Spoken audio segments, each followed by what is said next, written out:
ao nosso encontro. Convidamos agora ao palco a secretária de Educação do município de Limoeiro do Norte, Fátima Holanda. Seja muito bem-vinda aqui ao nosso primeiro seminário de ensino e aprendizagem na educação básica. A professora Fátima Holanda irá apresentar a palestra Como Avaliar em Novos Tempos. Seja muito bem-vinda mais uma vez. A professora Maria de Fátima Holanda dos Santos Silva é docente da educação básica com mais de 20 anos de experiência em escola pública e atualmente está como secretária municipal de educação do município de Limoeiro do Norte, aqui no Ceará. É mestre em educação pela Universidade do Rio Grande do Norte, com pesquisa em avaliações externas, especialista em coordenação pedagógica da escola básica, especialista em inteligências múltiplas da educação, especialista em meio ambiente pela Universidade do Estado do Ceará, é graduada em geografia também pela Universidade Estadual do Ceará, tem licenciatura plena em computação. É acadêmica do curso de especialização em neuropsicopedagogia clínica institucional, acadêmica em psicopedagogia e cursando formação em psicanálise. Recebamos, então, com uma salva de palmas, a professora Fátima Holanda. Oi. Bom dia. Dizer assim, da minha alegria, da minha satisfação de estar aqui com vocês, de estar aqui com um público que é mais bonito, que são professores, a qual eu gostaria de uma salva de palmas. Para mim não existe público, com todo respeito, mais especial do que o público de educadores. E nós que somos professores, nós que fazemos a escola pública, nós sentimos uma energia diferente, concordam? Quando nós nos reunimos, quando os professores se reúnem, com certeza nós saímos daqui mais motivados a acreditar, principalmente, em uma educação que ela é pública e que ela pode ser e deve ser de qualidade. E essa é a razão de, em pleno sábado, nós estarmos aqui com quase 2.000 educadores, seja em casa, seja presencial, a ouvir um pouco mais de educação, a ouvir, a presenciar, a compartilhar dores, celebrar conquistas e também experiências. E essa é a razão de nós estarmos aqui, porque teorias nós já escutamos demais. Nós estamos aqui, muita gente saiu 4 horas da manhã, pegando ônibus para estar aqui, para saber, para levar lá para a sua sala de aula o que é que eu posso fazer para melhorar a educação do meu município e da minha escola. E aqui ninguém tem receitas. Ninguém tem receita. Pode ter doutorado, pós-doutorado, enfim. Nós não temos a receita para fazer e transformar a nossa educação. A receita está dentro de cada um de nós. Nós que fazemos a educação. Nós que um dia fomos impulsionados a olhar para uma criança e sentir o desejo de mudar a vida. E aqui eu resolvi escolher esse tema bem simples, mas ao mesmo tempo muito instigante. É uma pergunta que nós, enquanto gestores, nós, enquanto professores, nos fazemos todo dia, concorda, pessoal? Todos os dias. Professor, pai, o que é que nós vamos fazer? Como é que nós podemos avaliar o nosso aluno? Principalmente, como avaliar hoje as nossas crianças nessa educação do século XXI, nessa educação moderna, nessa educação contemporânea, como é que nós podemos avaliar? E quando eu faço esse questionamento, quando eu instigo a pensar, a analisar, a buscar respostas que não estão prontas em livros, que não estão prontas nas teorias de dissertações, de mestrado, nós não temos. É uma pergunta que todos os dias você, professor, quando chega na escola, que entra na sua sala de aula, você se pergunta. Porque você quer. E nós queremos que as crianças aprendam. E eu resolvi realmente trazer, né, essa pergunta, e aqui eu estou falando para professores da escola pública, e eu vou iniciar trazendo aqui uma rápida reflexão das histórias da literatura infantil. Era uma vez. Porque todos os dias a gente diz, era uma vez, isso estava ruim e que melhorou. E eu vou começar lembrando dessa história da Branca de Neve. Eu chego já lá no nosso tema. E vocês conhecem muito bem essa história da Branca de Neve, onde tinha a rainha que todos os dias chegavam diante daquele espelho e se perguntava, espelho, espelho meu, tem alguém mais bela do que eu? Vocês conhecem bem essa história. Mas aí, certo dia, essa rainha ela faz essa indagação, né? Tem alguém mais bela do que eu? Aí agora o espelho, ele resolveu mudar a sua resposta, porque ele entendeu que o tempo mudou. E o primeiro ponto que eu gostaria que vocês também pensassem é que a escola mudou, ou não? A escola mudou. As crianças mudaram também na sala de aula, professores mudaram. Se tudo está mudando na educação, nós precisamos também mudar posturas, mudar metodologias, mudar nossas práticas. E é assim, ó, reunido com os professores, que sentem na pele, na alma, os dilemas e as dificuldades do chão da escola pública. E aí o espelho vai dizer, minha rainha, os tempos estão mudados. Esta não é uma resposta agora tão simples, né? Por quê? Hoje em dia, para eu responder a tua pergunta, eu preciso saber, rainha, o que tu pretendes fazer com a minha resposta. Olha o primeiro ponto da avaliação, trazendo aqui para a nossa temática. Para que eu possa avaliar o aluno, eu preciso entender o que é que eu pretendo com a resposta do meu aluno. E aí o espelho continua. Pretendes, rainha, levantar dados sobre o teu ibope no castelo? É um ponto, é uma reflexão em relação ao que eu pretendo atingir. Pretendes, rainha, comparar a tua beleza com a de outras pessoas? Mas, rainha, ou servirá apenas a tua resposta, a resposta que você procura, servirá apenas para o desenvolvimento da tua própria beleza? São questionamentos. E aí, agora eu venho para um outro ponto da avaliação, que chama-se o quê? Critérios. Quando eu vou pensar em avaliar o meu aluno, eu tenho que estabelecer critérios.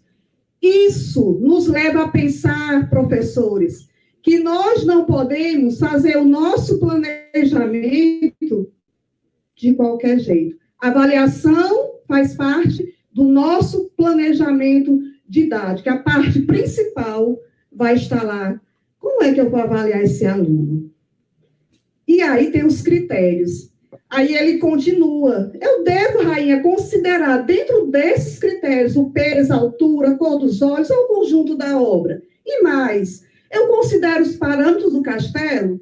Outro ponto. E esses parâmetros são parâmetros nacionais ou são parâmetros internacionais? E aí a gente pensa também nas avaliações. E ainda, rainha, como é que eu devo fazer essa avaliação?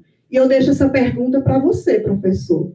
Como é que eu devo fazer a minha avaliação? Qual é o objetivo? Qual é o critério? E como eu devo fazer isso? Porque isso influencia lá nos resultados. O país, o Brasil, a gente sofre constantemente sobre reprovação.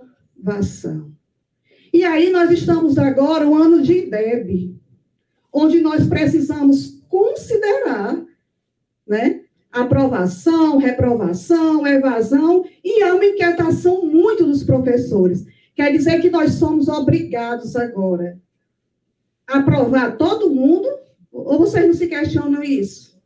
Nós agora somos obrigados a aprovar todos os alunos. E aí a gente precisa pensar como é que eu estou fazendo essa avaliação para poder realmente identificar as habilidades, as competências, aquilo que o nosso aluno sabe, mas a maneira que eu estou avaliando, eu não identifico os saberes que ele tem. E muitas vezes eu vou olhar para o resultado geral, mas eu não olho para individualidades. Que nós vamos ver mais na frente essa proposta de uma avaliação que hoje a gente chama de uma avaliação que ela é mediadora. Né? Ela deixa de ser uma avaliação classificatória, onde o aluno é só número, onde o aluno é só uma nota e não define a formação humana desses alunos. É um conjunto, né? E aí, a gente dá continuidade. Só para concluir, eu devo utilizar, rainhas, análises continuadas, eu devo utilizar uma prova de simetria, de semelhanças, ou eu utilizo apenas a minha observação? Se eu fosse dar oportunidade para vocês explanarem qual é a concepção que vocês têm, vocês percebem que aqui o espelho ele conseguiu definir vários elementos de uma avaliação didática, concordam? Eu vou estar sempre perguntando a vocês, para não dormir, certo? E aí, eu encerro essa reflexão do espelho com esse pensamento e com essa análise. Não há, leu para mim, só para vocês saberem, só para eu sentir que vocês estão comigo? Não há como ser justo a hora graça,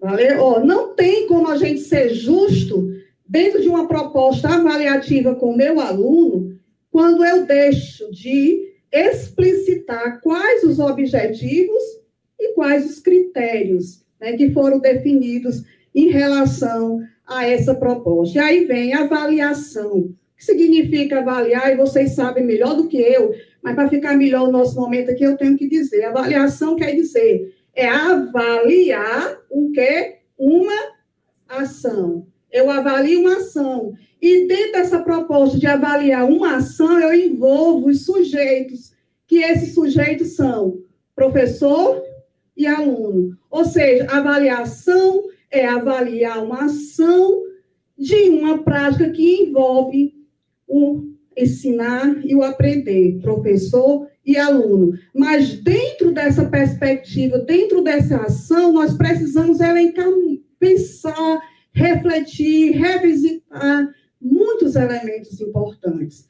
É uma prática, é uma forma, é uma ação que envolve aluno e professor, eu já sei disso, né? Mas eu tenho que levar em várias considerações o contexto do meu aluno, eu tenho que levar em consideração a forma que eu estou avaliando, enfim. Essa prática, ela precisa ser bem pensada. E aí, a avaliação, a gente vai dizer que é um processo. Eu já disse que a avaliação é uma ação entre professor e aluno, e aqui eu digo também que a avaliação é um processo, que esse processo ele vai possibilitar o quê? Um acompanhamento, e é sempre importante perceber a avaliação dentro dessa sistemática, acompanhar o nosso aluno, a evolução do nosso aluno. É um acompanhamento sistemático, aí eu coloco da prática docente e discente. À medida que eu avalio o aluno, eu também estou o quê? Me avaliando. E tem muita gente que tem essa dificuldade. Tem professor que acha que ficaram 10, diretora, reprovado, 10. Que passaram o ano dando trabalho, tem que 10 reprovados. Mas você precisa avaliar o quê? Você enquanto professor. Né? Então, é importante que a gente veja a avaliação nessa perspectiva de fazer um acompanhamento tanto da prática docente como discente. E essa avaliação, ela é sempre focada naquilo que nós sempre almejamos, que é resultado. Na apreciação de resultados. Porque nós queremos que o menino aprenda. Mas quando nós realizamos a avaliação, nós temos que apreciar esses resultados. Tanto os resultados positivos, como também os resultados negativos. Entendendo que essa avaliação ela é focada na apreciação de resultados, mas também nessa definição de objetivos e metas. E nosso intuito vai ser sempre essa qualidade do trabalho, sempre para se ter também um desenvolvimento. E aí eu coloco, não adianta observar, não adianta somente coletar dados da avaliação, não adianta simplesmente fazer aqueles registros, classificar. Isso não é avaliar. Alguém discorda? Concordam? Né? Então, a avaliação, ela não é somente coletar dados. É muito mais do que isso. Não cabe ao avaliador, que somos nós, apenas mostrar a realidade. Eu detectei o problema. Está aqui, diretora. A turma de segundo ano tem 10 que ainda não sabem ler e escrever. Eu fiz uma análise de dados, encontrei aqui o resultado. Mas a proposta da avaliação vai além. A partir desse resultado, eu preciso ter o quê? Eu preciso ter uma atitude, né? Não cabe ao avaliador apenas mostrar a realidade, o problema.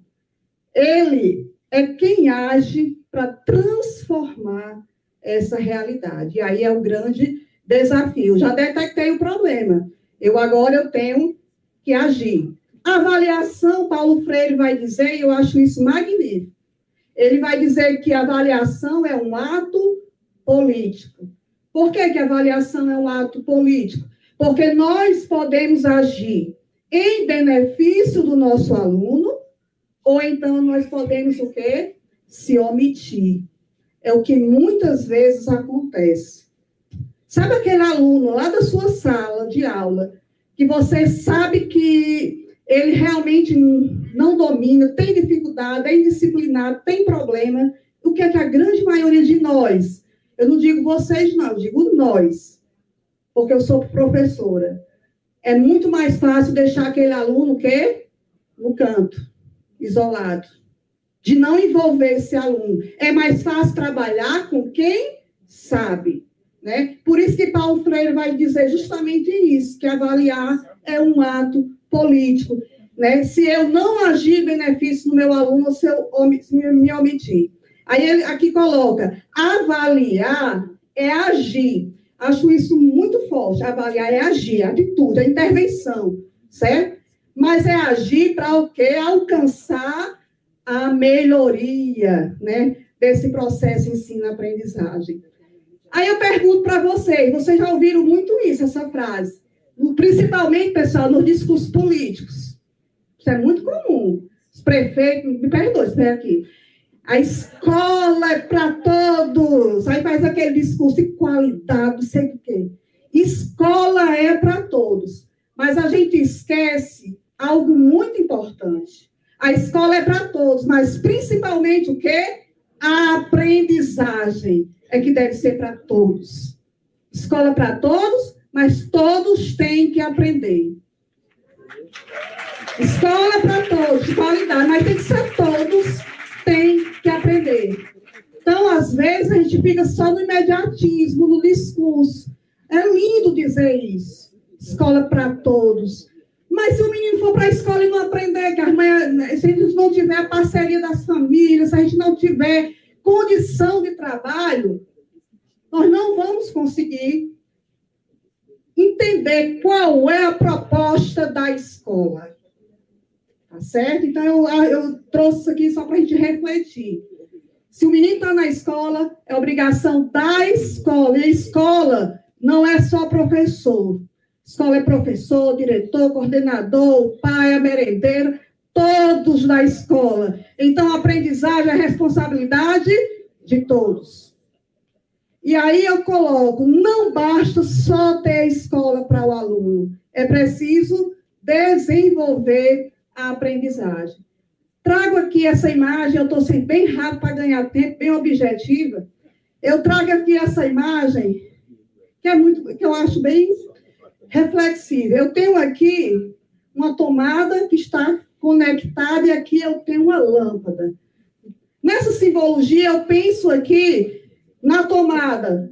É um processo de ensino e aqui na lâmpada é um processo de aprendizagem. É a luz que está ocorrendo após o ensino do professor. E no meio tem um coração que está bem conectado, que é o aluno. O aluno está no meio desse processo do ensino e da aprendizagem. E vocês percebem que eles estão conectados. Sabe para quê? O coração simboliza que o aluno ele tem que ser tratado. O quê? Tem que ter afeto. Tem que ter o afeto. O aluno, esse coração simboliza isso, que aluno não é apenas um dado. Eu vou sempre bater nessa tecla. Aluno é um ser em construção. E aí eu coloco tudo que é humano, pessoal, tudo que é humano diz respeito à escola. É a escola que salva. É a escola que transforma pessoas. E eu vivencio isso há mais de 20 anos, com aluno da escola pública desacreditado, e que vê em nós, professores, uma esperança para o futuro dele. Então, para mim, a escola deve ser o lugar mais importante, a escola deve ser o lugar mais pensado dentro das propostas políticas de uma gestão e de um governo, que você puder fazer para acolher, para melhorar aquele espaço. É por isso que eu, hoje, na oportunidade de gestora de um município, e eu defendo e eu brigo, e quem me conhece sabe, tudo que vier de recurso para educação tem que ser investido em educação. Todo recurso que vem, e vem muito. O problema da educação do país não é falta de recurso. É de quem gerencia esses recursos. O problema da nossa educação é muito simples. Quando tiverem pessoas dignas e que acreditam, eu estou dizendo isso por experiência hoje, que saí de uma sala de aula e que estou ali com a oportunidade de estar com a caneta na mão e de poder transformar a realidade do meu município. E quem me conhece, meus professores estão aqui, diretor das escolas, eles sabem. De 2017 para cá, a transformação, de melhorar as escolas, de climatizar a sala de aula, carteira de qualidade, enfim. Alunos, todos eles com seu tablet, todo professor com notebook, alunos fardados, enfim. Todas as melhorias para a nossa educação pública. E aí eu vou dando continuidade aqui. Vocês não liguem não, porque eu sou assim emotiva, eu falo com a alma mesmo, mas é com a alma de professor, eu só entendo que é professor. E aí, pessoal, só se aprende, isso aqui é muito simples. Quando eu disse que eu não vou trazer teorias, porque teoria você já estuda, já lê, já sabe. Quer trazer prática. Só se aprende a partir do que já se sabe. Isso eu entendo que esse menino que chega lá na sala de aula, ele tem conhecimento. Ele tem conhecimento. Então, só se aprende a partir do que já se sabe. Então, eu tenho que respeitar o repertório desse aluno. Mas tem professor que quer, só aceita como positivo que ele estabeleceu como uma... Oh, meu Deus, não gosto dessas placas, não. Olha, eu estou botando as placas. Então, eu vou pular, tá certo? Só se aprende a partir... Estou nem vendo. Só se aprende a partir do que já se sabe. Por meio de vínculos. Estou nem na metade. Por meio de vínculos. Considerando que se trata, eu vou dizer, de uma atividade que ela é o que? Pessoal, ela é intransferível, ela é interativa e ela é estratégica, mas para isso tem que ter sentido e significado. Vou correr. Então, não tenho culpa. Depois vocês briguem com ele, viu? Mas tem muita coisa boa ainda. Eu vou dizer que tem muita coisa boa que é para vocês me chamarem de novo, viu? Ó, bem rapidinho aqui. Por que há estudantes que renunciam o direito de aprender? Por quê? Aí tem isso? Tem. Quando eu estou com um menino lá no 6º ano, 7º ano, que não sabe ler e escrever, ele renunciou o direito dele a aprender. Lá na educação infantil, lá no processo de alfabetização, ele renunciou o direito dele a aprender por razões pedagógicas também.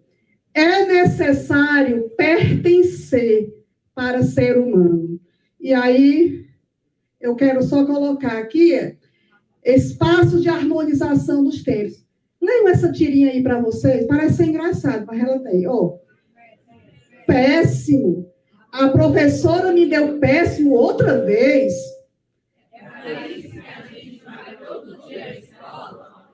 Se eu viesse de vez em quando, mas fazer isso com freguês. É brincadeira, né? O bicho é freguês, todo dia está lá. Todo dia ele vem para a escola, acorda cedo, está lá na sala de aula. Mas a professora deu o quê? Péssimo. O menino só leva péssimo. Mas eu sou freguês da casa, podia ganhar um bode. Então, alguma coisa está errada dentro desse percurso. Ninguém chega lá saindo de lá. Quantos minutos, pessoal? Acabou? Quando não há aprendizagem, de quem é o fracasso? Opa, mais bonito. A última vez, só pensar. Quando não há aprendizagem, quem é o fracasso? Aí vamos lá. Aí não vai dar mais tempo, né? Acabou aí. Vocês queriam mais? Queriam, né? E aí, pessoal? Eu tenho o Ernest, que ele... Ixi, olha, estou de novo, ó. Acabou. Eu ainda tinha ainda um final bem emotivo. Não, pessoal, pronto, eu não vou mais ter tempo para a gente falar realmente da avaliação da aprendizagem. Eu estou só passando para vocês verem que tinha aqui muita coisa bacana ainda. Eu digo nada. Bom, pessoal, aqui eu vou deixar aqui. Tem sugestões, certo? Ó, que é, pessoal? Continue. Aqui era só... Quem disse aqui... Esse aqui é bom, peraí. Tudo é bom, mas esse aqui tá melhor. Quem disse... Vocês já escutaram isso? Até dos pais. Quem disse que menino não gosta de escola? E quem disse que aluno não gosta de professor? Todo aluno gosta da escola. Todo aluno gosta de professor. E a pandemia mostrou isso aí. Ele pode não gostar da escola, que não tem ventilador nas salas. Ele pode não gostar da escola, que as paredes tudo feias, caindo os pedaços. Ele pode não gostar da merenda da escola. Ele pode não gostar da maneira que ele é tratado, mas ele quer estar na escola. Isso é fato. E aí, pessoal, só como avaliar para responder a nossa pergunta, lá da pergunta do tema, como avaliar em novos tempos? Esse tempo que nos impulsiona a repensar constantemente a nossa prática. Não tem segredo. É a garra do professor. É a coragem de você, professor. É a sua determinação, enquanto professor, de acreditar no seu aluno, que vai fazer realmente a diferença lá dentro da sala de aula. E aí, o segundo ponto é pensar e repensar essa velha cultura da reprovação. Avaliar, aprovar, reprovar. E aí eu teria muita coisa para falar sobre isso, mas não vai dar tempo. Terceiro ponto, são os processos, né? A gente não é só, lá dentro do processo de avaliação, não é só passar adiante, levar para frente. Dentro desse processo, muitas vezes eu vou ter o quê? Que retornar, de rever, para depois eu avançar. Então, o processo de avaliação é isso. Diante da desigualdade dos alunos, Nós temos que colocar em prática os famosos estudos de recuperação, da avaliação mediadora, tinha muita coisa, ó, mas vamos lá, tinha Piaget, eu trouxe Piaget, eu trouxe Paulo Freire, um bocado de teórica, aqui tem um bocado de teoria, mas eu queria trazer a prática. Bom, vamos lá. Aqui são os eixos, né, cognitivo, socioemocional, trabalho individual. A gente tem que pensar que você está trabalhando com o aluno, mas é um espaço coletivo, que é aprender sobre o outro, que é aprender sobre o contexto. É muita coisa. E aí, vou passar. Eu tinha um bocado de teoria aqui para enfeitar, mas terminou. A gente tem que botar, né? Os autores. Mas aí, eu só coloquei aqui, pessoal, futuros. Nenhuma tendência é destino. Nós temos uma viagem a seguir. É o quê? A música, e nós vamos encerrar com a música, pessoal. Só 2 minutos, pode ser? Pode? Meu filho, coloca a música. Olha, vamos lá, pessoal de pé agora, todo mundo de pé, para encerrar. Essa música é para encerrar esse momento, que eu acho que aí tem intervalo, não sei não, mas vamos lá. Professor é energia, professor é isso. Vocês estão cansados? Eu não estou, não. Então nós vamos agora, pessoal. Cadê meu filho? Tá aí? Pode botar. Bem bonito agora, os vídeos ficam bonitos, viu? E bem animado, pensando sobre isso. Vamos lá, cantando bem bonito.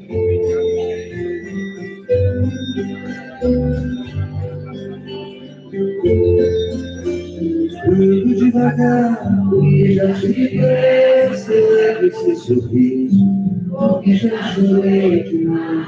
Bem bonito, professor. Vamos lá.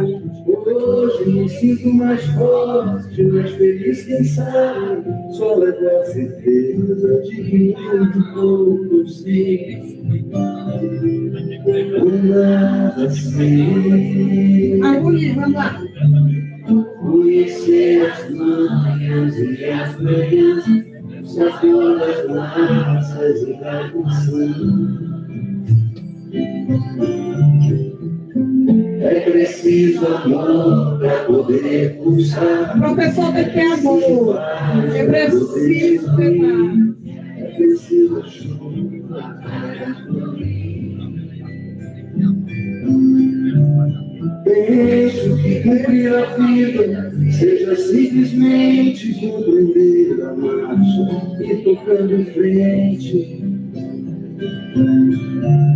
Como um velho boiadeiro levando a boiada muito dos dias pela estrada. Estrada eu sou. Conhecer as manhãs e as manhãs, o sabor das massas. Levanta as mãos, tá bonito, ó. Vamos lá, só para encerrar. É preciso amor para poder usar, é preciso paz para poder subir, é preciso chuva para fluir. Todo mundo ama um dia, todo mundo chora, um dia a gente chega, no outro vai embora. Cada um de nós compõe a sua história e cada ser em si carrega o dom de ser capaz de ser feliz. Conhecer as manhãs e as manhãs, o sabor das massas e das maçãs. É preciso amor para É com essa mensagem que eu quero deixar no seu coração, que vocês possam sair sempre renovados, acreditando na educação pública, mas de qualidade. Muito obrigada, pessoal. Quero agradecer a Vitória Sede Mais, ao UFC, Alô, Maurinho, Secretaria da Educação e a todos vocês. Muito obrigada.